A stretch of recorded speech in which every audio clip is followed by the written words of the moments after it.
great expanse of the Pacific Ocean lies the romantic city of Honolulu, capital and chief seaport of the Hawaiian Islands. Although it is practically isolated from civilization as far as geographical distances are concerned, the nearest port of any consequence being over 2,000 miles away, it is the pivotal center of the great trade routes of the Pacific and a colorful meeting place for the peoples of the Orient and the Occident. It is also the headquarters of one of the most strategic and important naval stations of the United States Navy. Like most of the world's great cities, this outpost of the Pacific has its famous landmark, the Tower of Aloha, a symbol of welcome and farewell to the thousands of travelers who visit Honolulu every year. Since the beginning of the 20th century, the Hawaiian Islands have been a territory, but not a possession of the United States. Consequently, the influence of the United States has generally asserted itself throughout all of Hawaii, but more particularly in the city of Honolulu, which is rapidly becoming a modern metropolis, comparable with the most up-to-date cities in the world. Modern civilization, however, has not effaced the memory and the glorification of the Polynesian kings, former rulers of Hawaii, the greatest of whom was King Kamehameha, that beloved leader and hero who brought the turbulent islands under one rule in the year of 1795. In commemoration of his memory, this statue has been erected by a grateful people, and the poetical symbol of Hawaii, a lei or wreath of flowers, is ever present upon the arm that is raised in perpetual greeting. The colorful capes worn by the former kings of Hawaii were made of feathers taken from a certain species of bird, and the catching of these birds was usually accomplished by placing a sticky gum substance upon their favorite food trees. Each bird rendered only 2 of its most brilliant feathers. There are only a few of these precious capes in existence. They represent the highest development in Hawaiian art and are priceless beyond any evaluation. Although Mother Nature has been most generous in bestowing her tints and tones upon the islands, the native Hawaiians often resort to artificiality in gratifying their color instincts. The coloring of coral, for example, has become an art in itself, and not a few of the natives depend upon the sale of what they call coral flowers for a livelihood. The real Hawaiian flowers, however, are of more striking beauty, and they are constantly being praised in native poetry and song.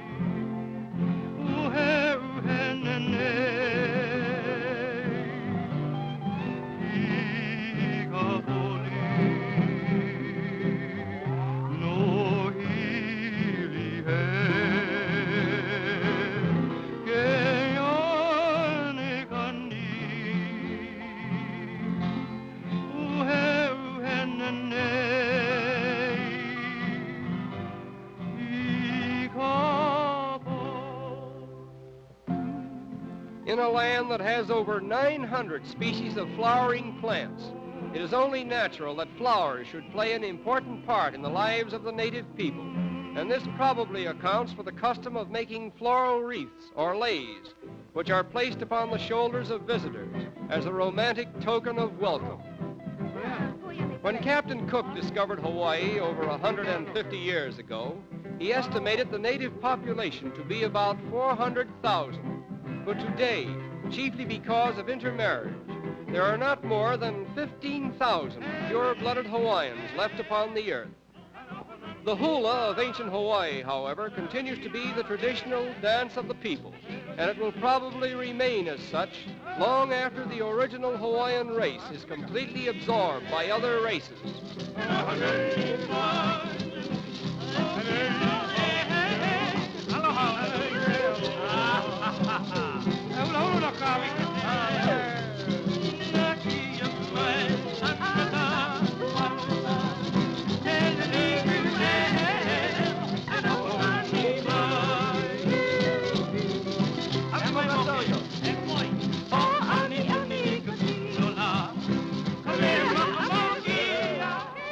Every phase of Polynesian life is represented in the art of dancing, and the whole gamut of human emotions is drawn upon for inspiration.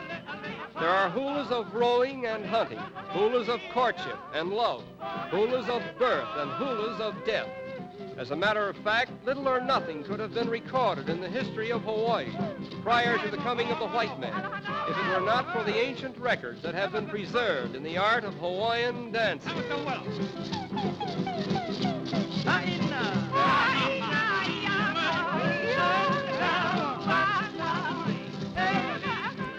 Diamond Head, Honolulu's most familiar landmark, gracefully extending itself into the Pacific Ocean, forms an imposing background for Waikiki, a narrow strip of beach which has become world famous through story and song.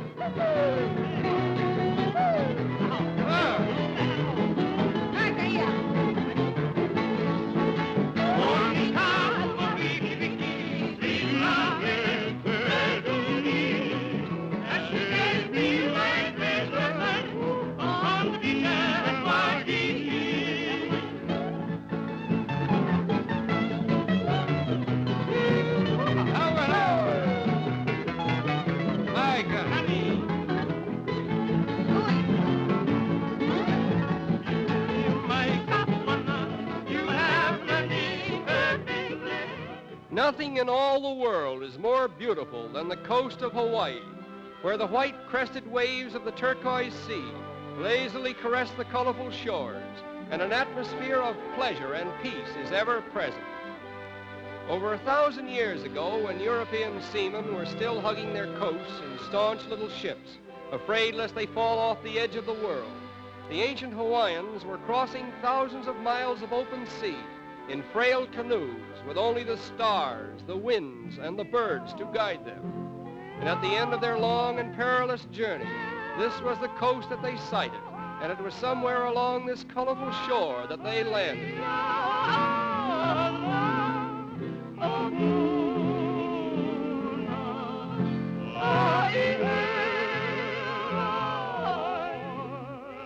With such inspiration as this, it is no wonder that the last reigning queen of Hawaii should compose one of the sweetest and saddest songs in the annals of music, the true significance of which is generally felt when one sails away from Honolulu with the melody of Aloha Oe lingering in his heart.